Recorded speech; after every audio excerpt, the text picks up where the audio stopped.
BT's Body and Balance is sponsored by Canada Diagnostic Centres, offering MRI, X-ray, and ultrasound services in Calgary and Okotoks.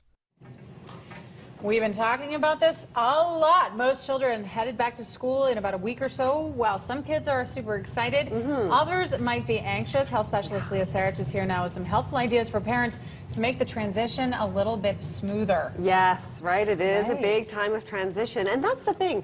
We all struggle with transition, and that is normal and that is okay. So it's a big time of anxiety and transition for both parents and kids, right? So let's be clear. Your child does not need to have an anxiety disorder to feel anxious at this time of year. Okay, that's It's helpful. very common, right? It's very common, so don't worry. So I spoke with child psychiatrist Dr. Monique Jericho, who says one of the best things parents can do to help ease their child's anxiety is plan ahead. So you're preparing ahead of time with respect to knowing, what time the school bus is coming, what the routine's going to be on that first day. You're going out and maybe you're doing that back to school shopping if you need to do that. And getting everything kind of prepared so that you're not in a flap on those days that precede that back to school time. Because if your anxiety is up, you can bet your child, particularly a sensitive child, is going to pick up on that and their anxiety is going to ramp up too.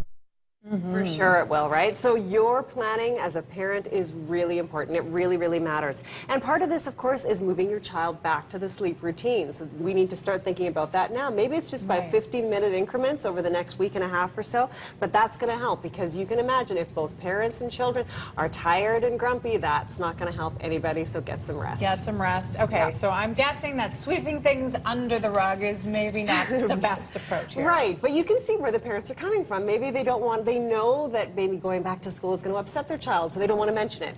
Not a good idea. Right. You actually do want to bring it up, and you want to bring it up at a safe, calm time, which would be maybe right now. And you also really want to involve them in the process so that they get excited and they feel a little bit more of a sense of a control over what's happening. So with all that back to school shopping, take them out there with them to buy their new backpack. Show them, give them options, let them choose. Even when it comes to snacks and meal planning, get them excited about the snacks they're going to take to school, that kind of thing. Get them involved. That helps. So these are also really good times to talk too, when you're shopping or driving in the car or making meals. So it's not too confrontational. You're not sitting there looking at each other. It's actually sort of a more relaxed environment to talk about how your child is feeling. So that's another good thing to keep in mind.